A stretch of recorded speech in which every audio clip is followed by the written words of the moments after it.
Hoje vamos considerar o problema do mal. E certamente que todos nós já temos ouvido alguns dos nossos amigos, pessoas que lidam connosco, colocarem algumas perguntas que nos podem deixar mais ou menos embaraçados. Uma delas é: porquê é que Deus permite tanto mal no mundo? Porquê é que Deus permite tanto mal no mundo? Porquê é que Deus não para as guerras? Porquê é que Deus permite que gente boa sofra? Certamente que cada um de nós já ouviu questões destas. Qual é a resposta que nós temos para dar? Eu pretendo, de algum modo, hoje ajudar, porque foi uma semana muito de reflexão sobre este tema do mal. E na Escritura encontrei aquela frase que depois, mais adiante, nós vamos considerar: que mal fez ele.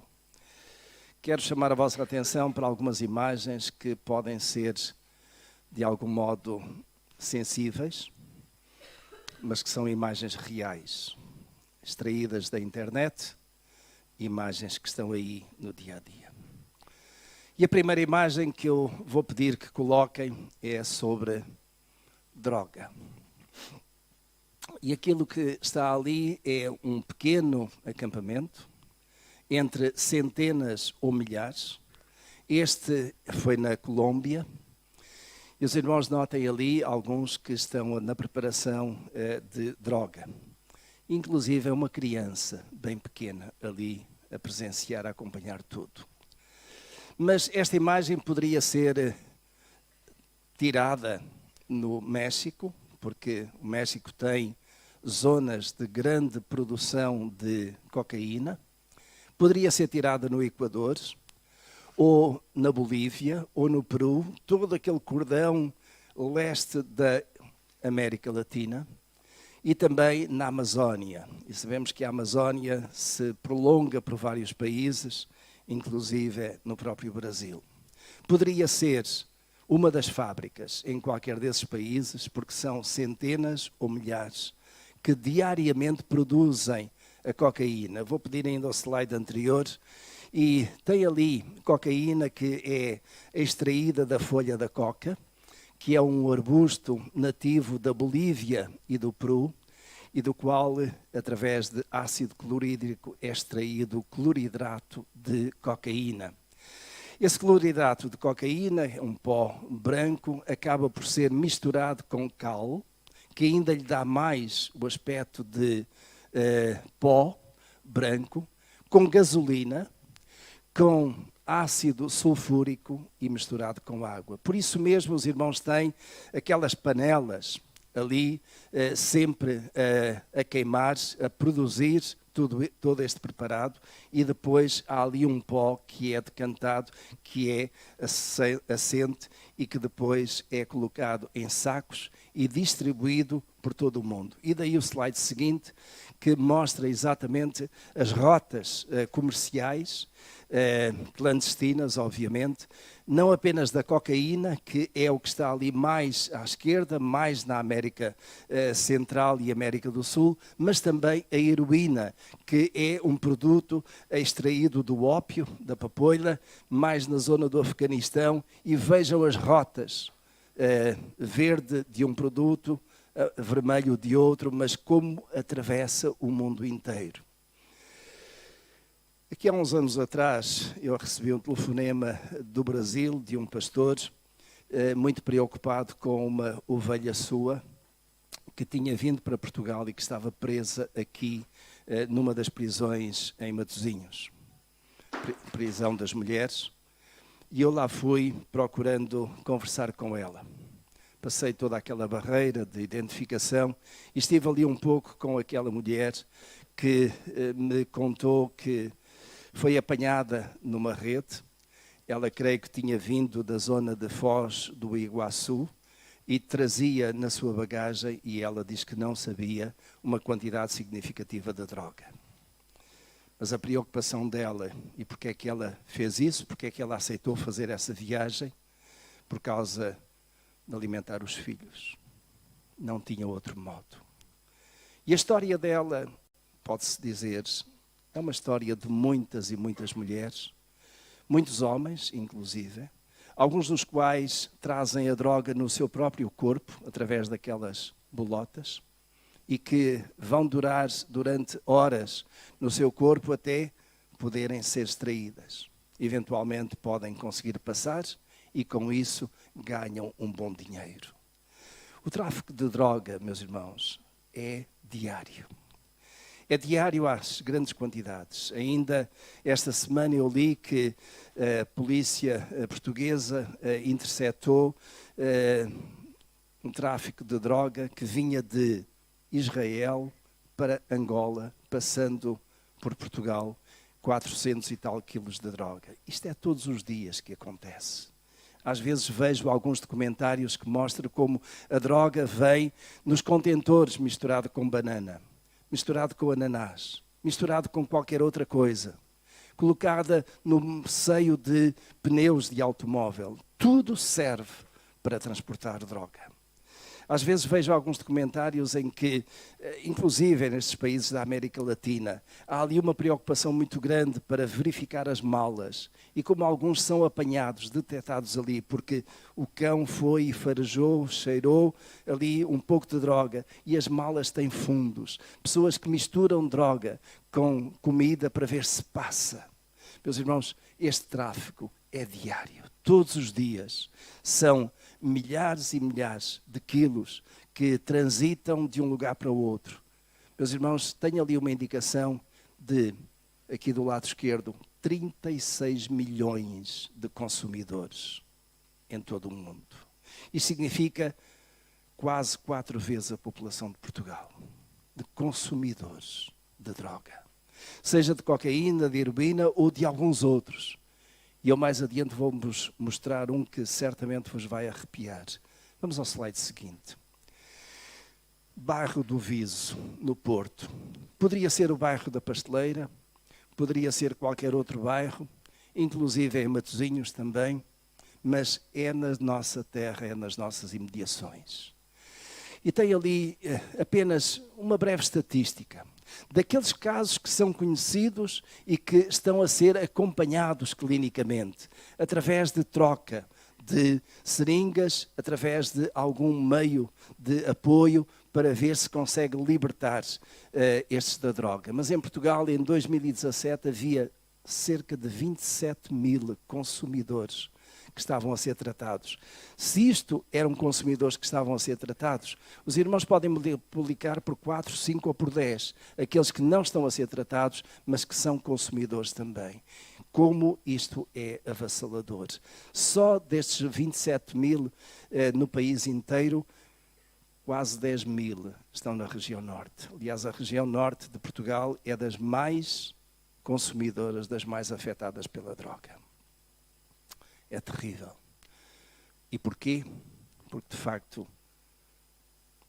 muitos, e sobretudo jovens, procuram, através da droga, o refúgio para, de algum modo, conseguirem superar as suas preocupações, as suas angústias, as suas dores, as suas depressões.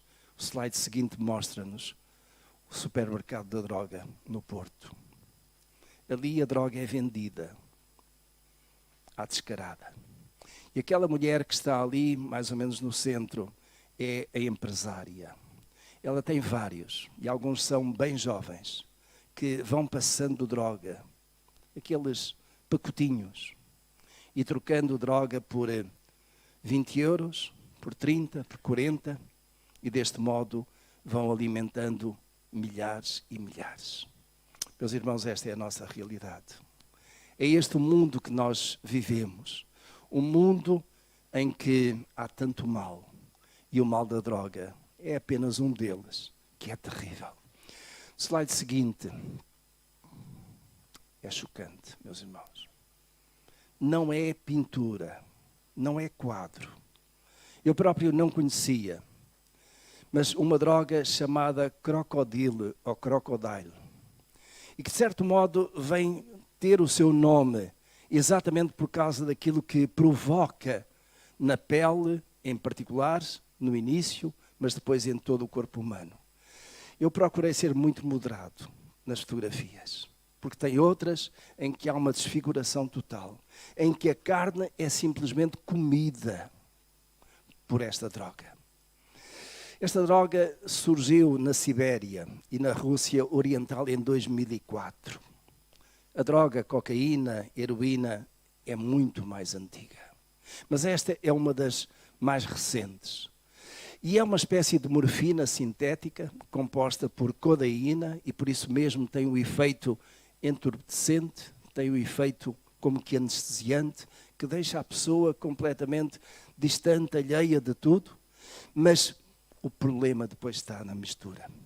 Misturado com gasolina, com ácido clorídrico, e se alguém sabe o efeito do ácido clorídrico ou do ácido sulfúrico, sabe que simplesmente corrói, que destrói, queima tudo.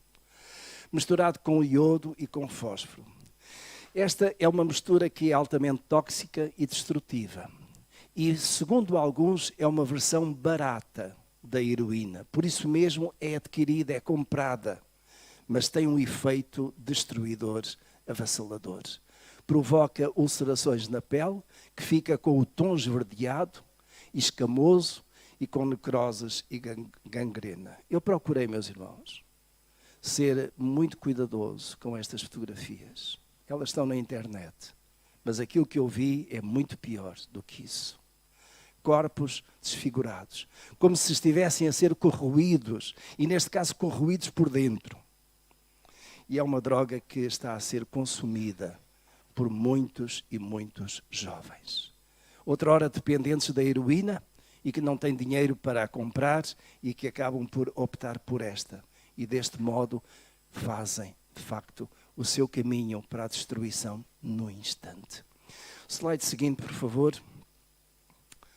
Passamos a uma outra dinâmica do mal. Já não é o mal da droga, é o mal da guerra. Isto são fotografias atuais e eu procurei aqui também ser objetivo, seletivo, mas mais não é do que carros de combate destruídos, numa guerra que começou a 24 de fevereiro e parece não ter fim ainda à vista, mas que vai continuando a destruir, a matar milhares e milhares, à medida que a invasão russa vai mudando de posição, deixando o norte da Ucrânia e passando mais para o leste. Mas são imagens, como muitas outras que nos têm entrado pela casa dentro, cada dia imagens gritantes terríveis. É um mal, a guerra é um mal. O slide seguinte mostra, meus irmãos, parte desse mal. Valas comuns. E valas comuns são, de facto, o dia-a-dia em toda a Ucrânia. Cada vez mais vão sendo descobertas valas, restos mortais, pessoas que simplesmente são atiradas para lá porque são às centenas e não há meio de poder fazer um funeral adequado. São milhares e milhares. Mariupol é uma cidade que tem estado muito no dia-a-dia, no noticiário, mas é apenas uma cidade de muitas outras que na Ucrânia têm sido devastadas pela guerra. A guerra é um mal. Quem é que provocou esse mal? A culpa é de Deus? Slide seguinte, por favor. E isto, meus irmãos, é alguma coisa também que não nos pode escapar. O tráfico de pessoas. Pessoas que são apanhadas por redes, e normalmente mulheres e crianças indefesas, que às vezes, a troco de algum dinheiro, a troco de alguma paz, a troco de alguma ajuda, são envolvidas em redes. Este é um slide que eu encontrei na internet no Brasil, em relação ao Brasil. Está ali 32 milhões de dólares por ano. Pessoas que são traficadas para escravidão. Alguns pensavam que a escravidão tinha terminado quando os colonialistas portugueses, espanhóis, franceses, ingleses deixaram a África. Esta é uma outra forma de escravidão. Milhões e milhões de euros, milhões e milhões de dólares são obtidos por alguns no tráfico humano. E, meus irmãos, no slide que está ao lado, tem ali uma caixinha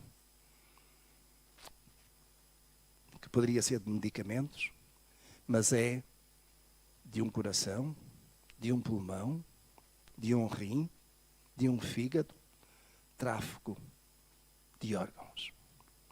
Pessoas que são apanhadas na rede e que simplesmente são levadas para uma mesa de operações improvisada em qualquer lugar, são sujeitas a uma operação e retiram-lhe um órgão vital. E esse órgão vital vale dinheiro. E há alguém que está pronto a pagar no mercado negro, no mercado clandestino, para poder ter, quem sabe, um mês, um ano de sobrevivência à custa do infortúnio e da vida de alguém. Este é o mundo que nós vivemos. Foi Deus que lançou tudo isto. Foi Deus que insistiu, que instou os homens a todo este tipo de barbaridade. Terá sido mesmo, é mesmo culpa de Deus? Slide seguinte, por favor. Vamos ao texto bíblico. E no texto bíblico que está ali, eu gostaria de ler para vós, a partir, em Mateus capítulo 27, a partir do versículo 15. E do 15 até ao 19 neste slide. Ora, por ocasião da festa, costumava o governador soltar um preso, escolhendo o povo aquele que quisesse. Nesse tempo tinha um preso notório, chamado Barrabás. Portanto, estando o povo reunido, perguntou-lhe Pilatos: qual quereis que vos solte, Barrabás ou Jesus, chamado Cristo? Pois sabia que por inveja o haviam entregado. Estando ele assentado no tribunal, sua mulher mandou dizer-lhe: não te envolvas na questão desse justo, porque muito sofri hoje em sonho por causa dele. E no slide seguinte, continuamos.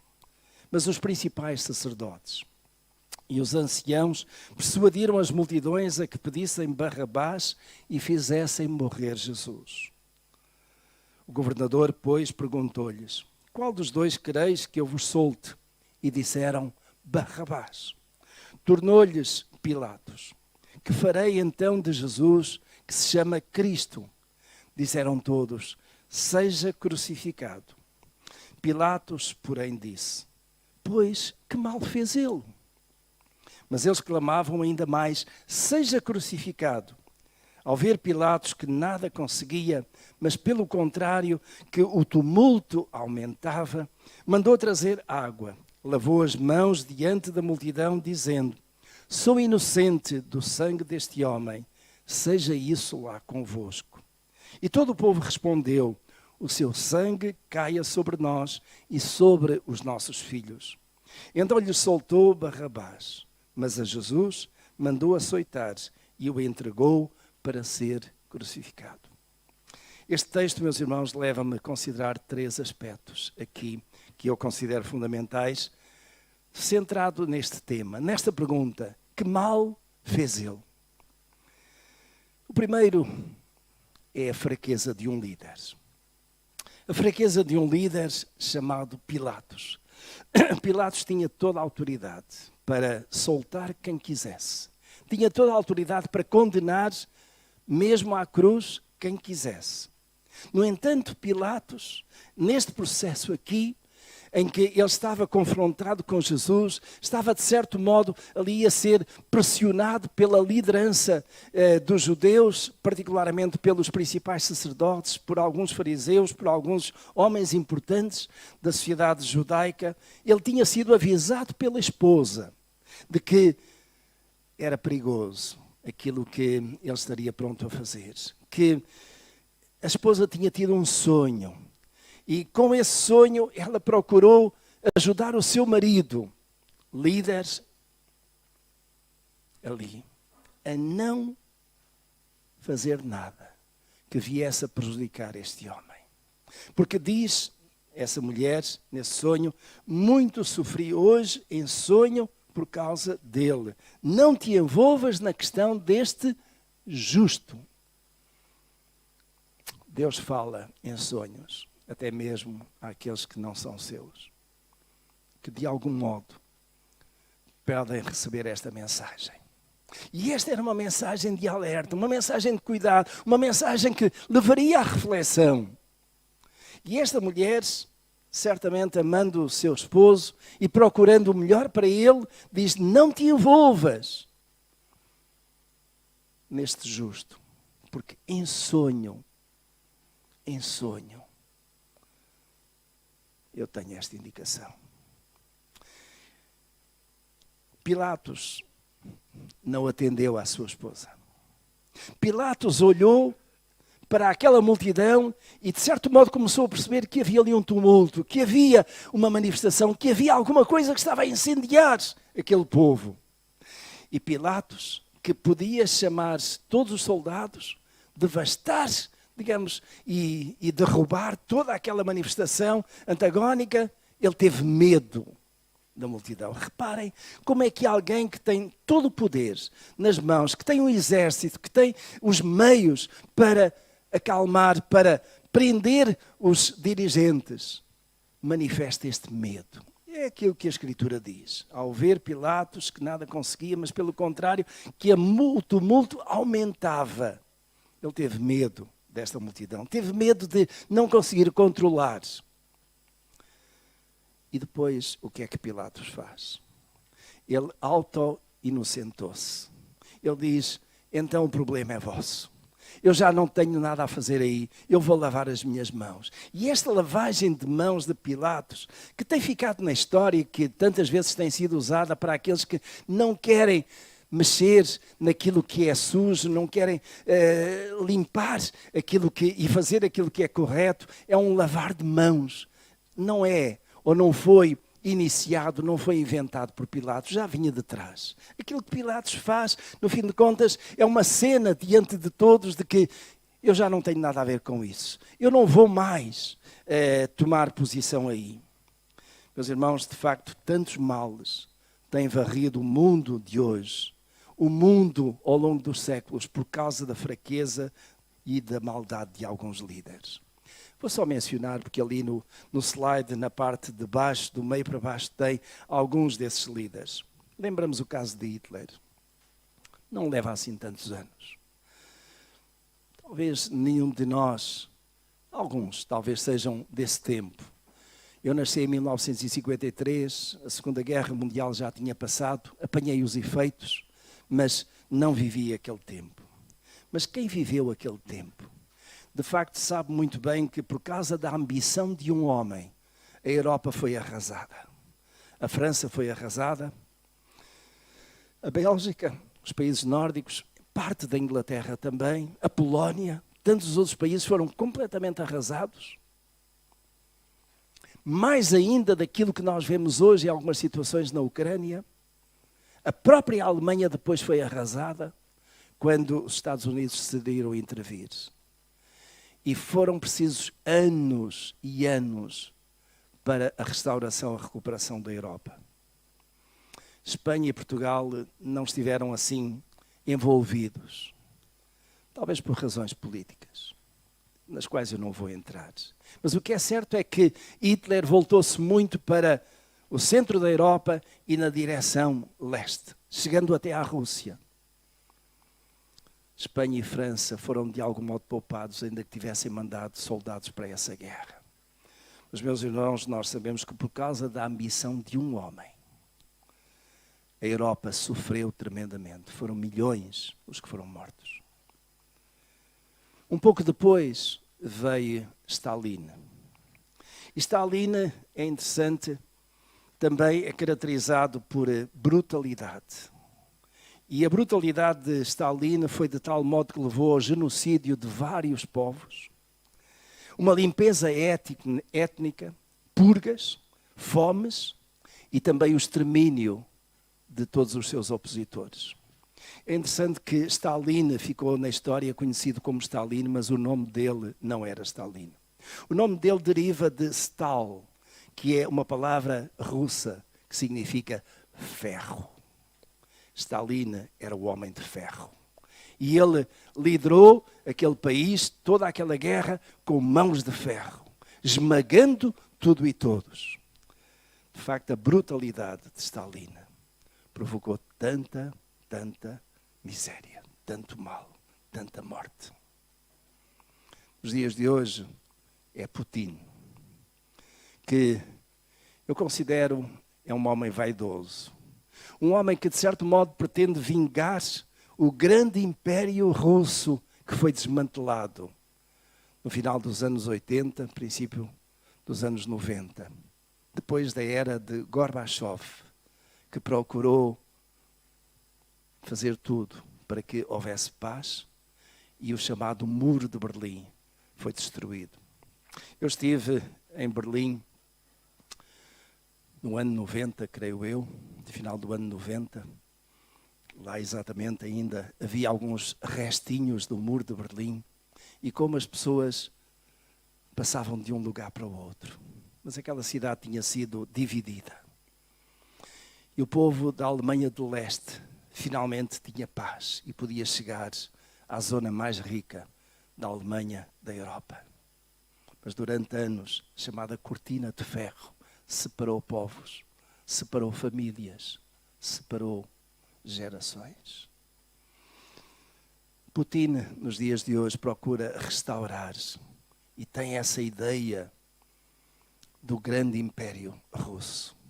E por isso mesmo está pronto a fazer as guerras que forem necessárias com esse objetivo, a menos que seja travado.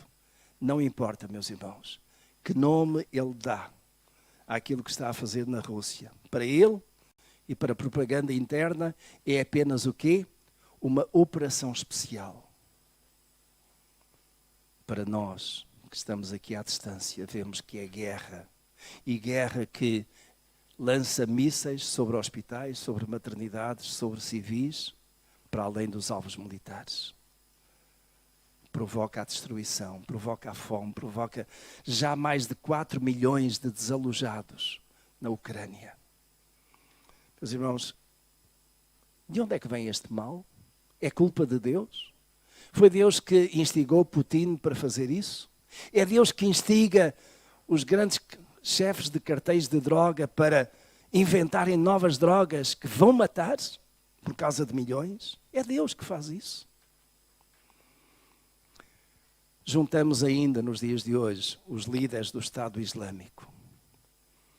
E, meus irmãos, não é que eu fique preocupado porque a minha vida está nas mãos de Deus, mas quando nós ouvimos alguns líderes do Estado Islâmico dizer que o desejo deles é restaurar o tempo do Império Otomano, naturalmente que nos deixa com alguma preocupação.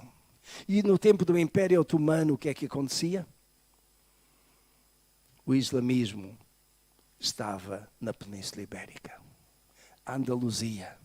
Portugal é um país que teve grande influência islâmica. Não apenas nos dias do nascimento da nação portuguesa, mas Afonso Henriques foi um daqueles que batalhou, não apenas contra o exército da sua mãe, mas vários outros, e foi de norte para sul, conquistando as terras aos mouros. Toda a primeira dinastia dos Afonsos e dos Sanchos chegou até ao Algarve, com Seixo III, conquistando terras aos mouros.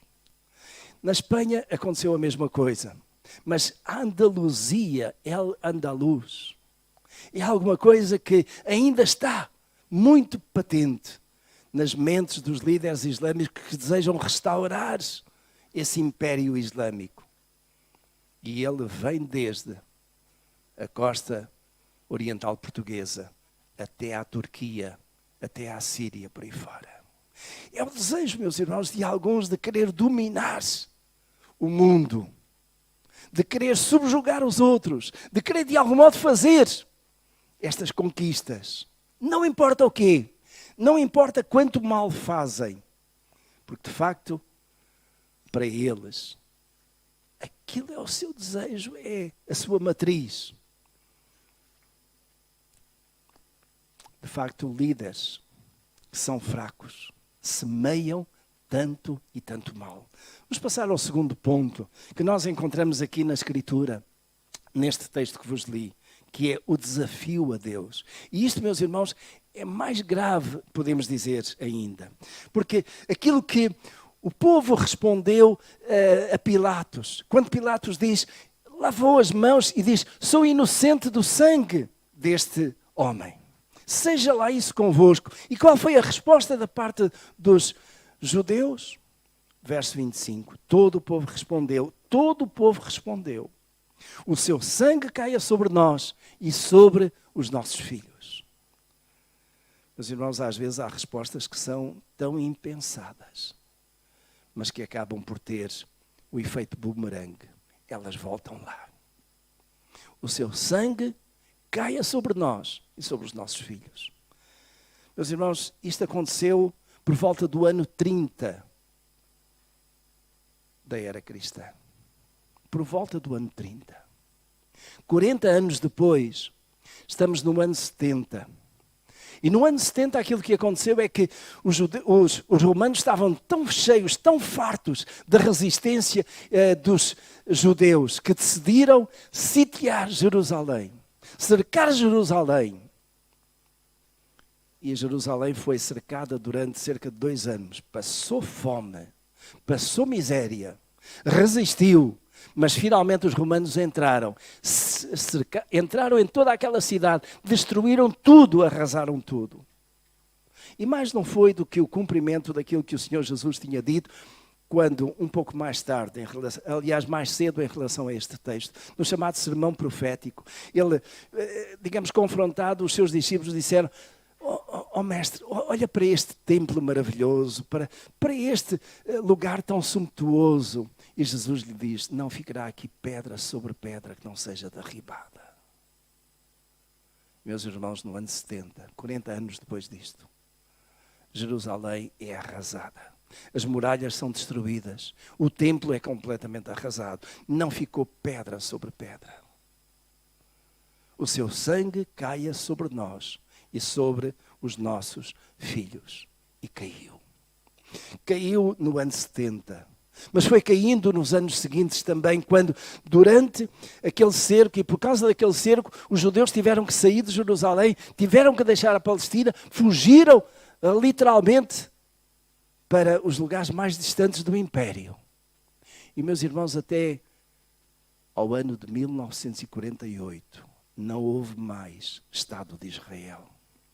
Foram cerca de 1900 anos que os judeus estiveram fora da sua terra, estiveram apátridas, estiveram espalhados pelo mundo inteiro. E naquele final deste período de quase 1900 anos fora da sua terra, os judeus passaram terrivelmente por campos de concentração nazis.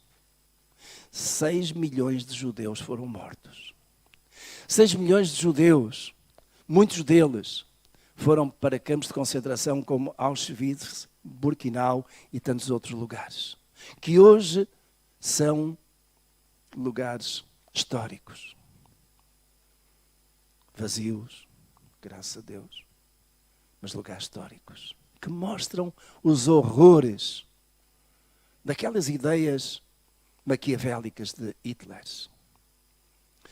Quantas mulheres e crianças eram forçadas a despirem as suas roupas, a retirarem os seus objetos de ouro, ou fosse o que fosse, e a entrar em algumas casas que mais não eram do que câmaras de gás. E o gás saía. E porque era mais pesado que o ar, ia baixando. Ia intoxicando e fazendo com que as pessoas caíssem para o lado, como tordos. Milhões foram mortos. E todos eles eram judeus. O seu sangue caia sobre nós e sobre os nossos filhos. E caiu. Cuidado, meus irmãos, com aquilo que nós falamos. Os judeus fizeram isso naquela emoção e naquela maldade, porque consideravam que Jesus era um impostor, que Jesus era um falsário. Jesus era um malfeitor para eles. Eles preferiram quem? Barrabás. E, meus irmãos, vejam isto. Quando o ser humano prefere a maldade, prefere o mal, o que é que vai colher? O mal. Eu gostaria de partilhar convosco, por favor, o slide seguinte. Alguns devem conhecer ou ter ouvido falar de Anne Graham. Anne Graham, filha do famoso evangelista batista Billy Graham. E ela, poucos dias, aliás, 2 dias depois, do 11 de setembro de 2001, ela deu uma entrevista no programa Early Show a Jane Clayson. E Jane Clayson perguntou, porque de facto estava ali a América a ser confrontada com aqueles horrores do Estado Islâmico. Aquele ataque de aviões dirigido às 2 torres, que eram o símbolo do império financeiro dos Estados Unidos. Símbolo da grandiosidade de um país. Completamente destroçado, arrasado agora. E de facto a questão do mal surgiu. E a pergunta foi, como é que Deus teria permitido algo horroroso assim acontecer no dia 11 de setembro? Como é que Deus permitiu? No fim de contas, a culpa é de Deus, não é? Anne Graham. E a resposta dela, eu vou ler-vos. Cada um vai tirar as suas conclusões. Mas a resposta dela foi assim. Eu creio que Deus ficou profundamente triste com o que aconteceu, tanto quanto nós. Por muitos anos, nós temos dito para Deus não interferir em nossas escolhas, sair do nosso governo e sair das nossas vidas. Sendo um cavalheiro como Deus é, eu creio que Ele calmamente nos deixou. Como podemos esperar que Deus nos dê a sua bênção e a sua proteção se nós exigimos que Ele não se envolva conosco? Eu sei que há muita gente mandando e-mail a respeito do dia 11 de setembro de 2001. Mas um atentado assim, como o ocorrido, realmente faz você pensar. Se você acha que não tem tempo, pelo menos passe os olhos nesta crónica, pois no fundo é algo sério para pensar. À vista dos acontecimentos recentes, ataque de terroristas, tiroteio nas escolas, etc. E Anna Graham continuou.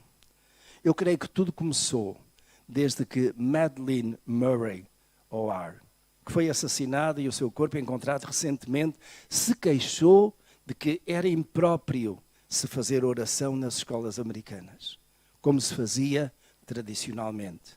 E nós concordamos com a sua opinião. Depois disso, alguém disse que seria melhor também não ler mais a Bíblia nas escolas. A Bíblia, que nos ensina que não devemos matar, não devemos roubar e devemos amar o nosso próximo como a nós mesmos. E nós concordamos. Logo depois, o Dr. Benjamin Spock disse que não deveríamos bater nos nossos filhos quando eles se comportassem mal, porque as suas personalidades em formação ficariam distorcidas e poderíamos prejudicar a sua autoestima. E nós dissemos, um perito nesse assunto deve saber o que está falando. E então concordamos com ele. Depois alguém disse que os professores e os diretores das escolas não deveriam disciplinar os nossos filhos quando eles se comportassem mal. Os administradores escolares então decidiram que nenhum professor em suas escolas deveria tocar em um aluno quando se comportasse mal, porque não queriam publicidade negativa e não queriam ser processados. Há uma grande diferença entre disciplinar e tocar, bater, dar socos, humilhar e chutar. E nós concordamos com tudo. Aí, alguém sugeriu que deveríamos deixar que as nossas filhas fizessem aborto, se elas assim o quisessem, e que nem precisariam de contar aos pais. E nós aceitámos essa sugestão sem ao menos questioná-la. Em seguida, algum membro da mesa administrativa escolar, muito sabido, disse que, como os rapazes são rapazes, boys are boys, e que como homens iriam acabando por fazer o inevitável, que então deveríamos dar aos nossos filhos tantas camisinhas quantas eles quisessem, para que eles se pudessem divertir à vontade e que nem precisaríamos dizer aos seus pais que eles as tinham obtido na escola. E nós dissemos, está bem. Depois, alguns dos nossos oficiais eleitos mais importantes disseram que não teria importância alguma o que nós fizéssemos em nossa privacidade, desde que estivéssemos cumprindo com os nossos deveres. Concordando com eles, dissemos que para nós não faria qualquer diferença o que uma pessoa fazia em particular, incluindo o nosso presidente do país, desde que o nosso emprego fosse mantido e a nossa economia ficasse equilibrada. Então, alguém sugeriu que imprimíssemos revistas com fotografias de mulheres nuas e dissemos que isto é uma coisa sadia e uma apreciação natural da beleza do corpo feminino. E nós também concordamos. Depois, uma outra pessoa levou isto um passo mais adiante e disse, e publicou fotos de crianças nuas e foi além, ainda mais além, colocando-as à disposição na internet. E nós dissemos, está bem, isto é democracia. E eles têm direito de ter a liberdade de expressar e de fazer isso. A indústria de entretenimento então disse, vamos fazer shows de televisão e filmes que promovam a profanação, a violência, o sexo ilícito. Vamos gravar música que estimule o estupro, as drogas, o assassínio, suicídio e temas satânicos. E nós dissemos, isto é apenas diversão e não produz qualquer efeito prejudicial. Ninguém leva isto mesmo a sério. Então, que façam isso. Agora, nós estamos nos perguntando porque é que os nossos filhos não têm consciência. E porque é que não sabem distinguir o bem do mal, o certo do errado. Porque não lhes incomoda matar pessoas estranhas, ou os seus próprios colegas de classe, ou a si próprios. Provavelmente, se nós analisarmos tudo isto seriamente, iremos facilmente compreender. Nós colhemos exatamente o que semeamos. Uma menina escreveu um bilhetinho para Deus dizendo, Senhor, por que não salvaste aquela criança na escola? A resposta dele seria, querida criança, não me deixam entrar nas escolas do seu Deus. É triste como as pessoas simplesmente culpam Deus e não entendem porque o mundo está a ir a passos largos para o inferno. É triste como cremos em tudo o que os jornais e a TV dizem, mas duvidamos do que a Bíblia nos diz. É triste como todo mundo quer ir para o céu, desde que não precise crer, nem pensar ou dizer qualquer coisa que a Bíblia ensina.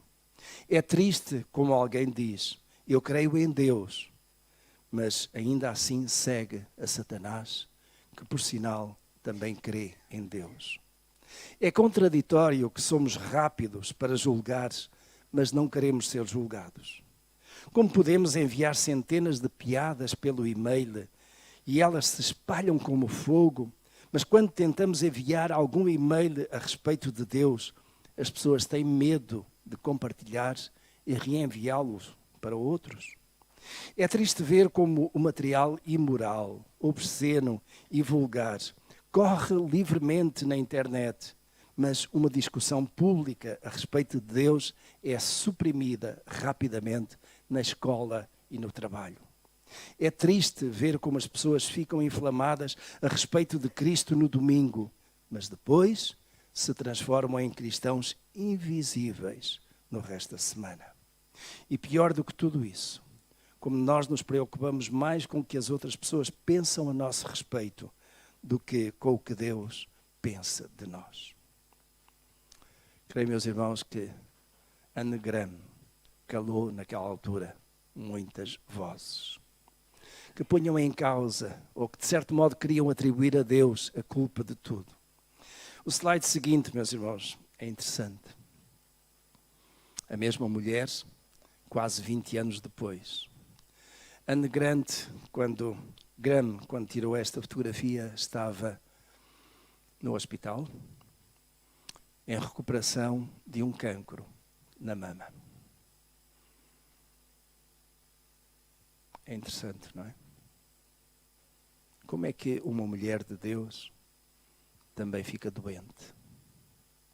Como é que alguém tão dedicado ao Senhor, que proclama ousadamente a palavra, também é acometida de cancro?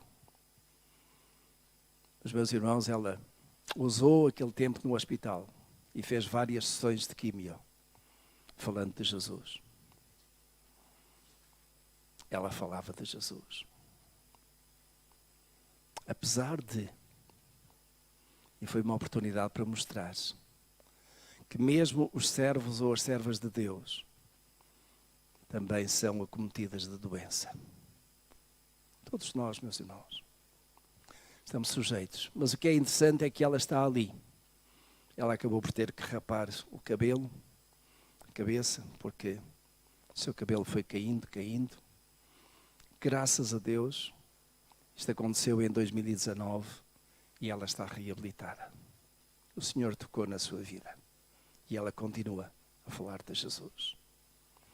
O slide seguinte leva-nos ao último ponto que nós encontramos no texto bíblico que lemos do início. O malfeitor foi solto. É Barrabás que acaba por ser solto. Ou seja, o povo preferiu aquele que era um malfeitor. A Escritura diz que este Barrabás tinha sido preso. E preso por causa de quê? Por causa de ser um ladrão, de ser um homicida, de ser alguém que era de facto líder de uma rebelião. E por isso mesmo foi justamente preso. Mas o povo preferiu Barrabás. Apenas em 2 textos que estão ali mencionados, que os irmãos podem anotar e ver em casa. Mas em Lucas capítulo 23, verso 19, mostra que é líder, ou foi líder de uma rebelião e era homicida. Em João capítulo 18, verso 40, diz que era salteador. E foi exatamente este, que era um malfeitor, que o povo preferiu.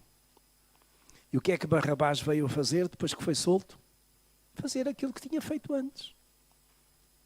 Meus irmãos, quando o povo prefere o mal, quando o povo prefere aquele que é o malfeitor, pode esperar alguma outra coisa?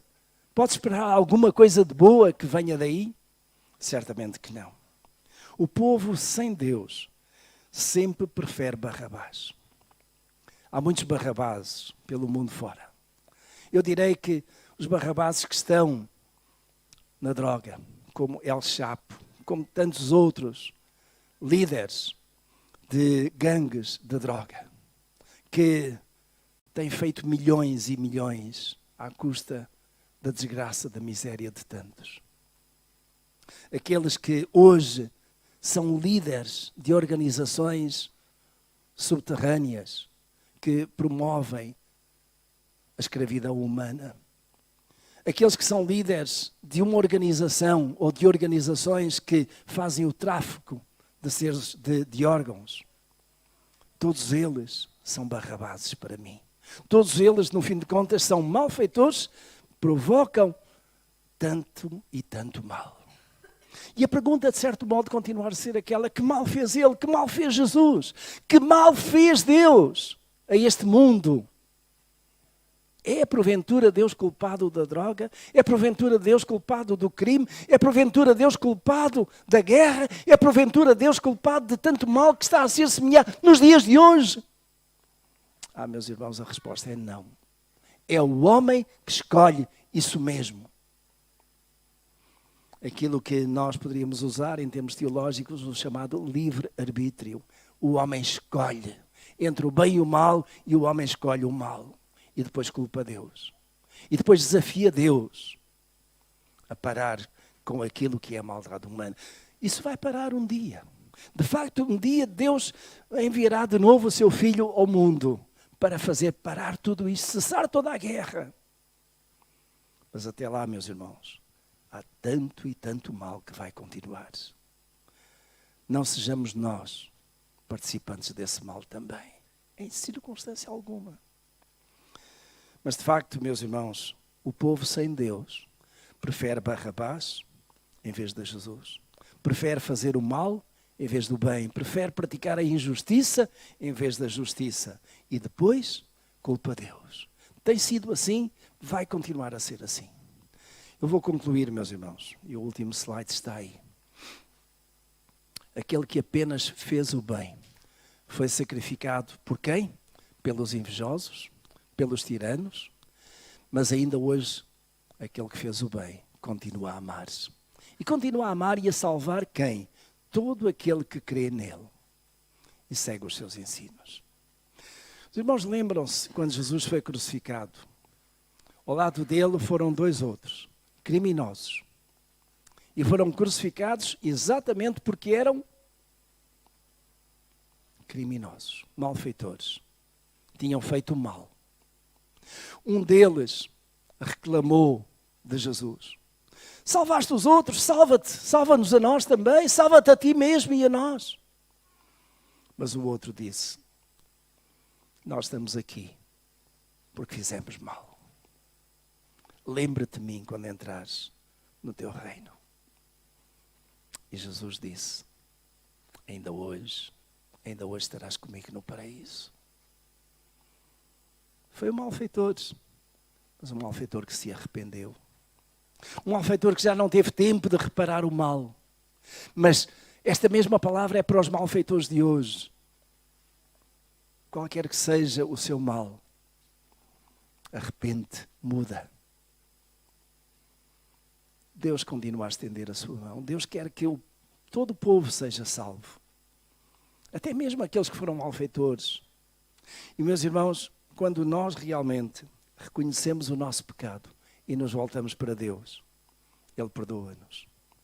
Quando nós realmente reconhecemos que erramos, seja naquilo que for, aquilo que nós estávamos a fazer era semear o mal e não vamos mais continuar a semear, então a graça e a misericórdia de Deus atinge-nos.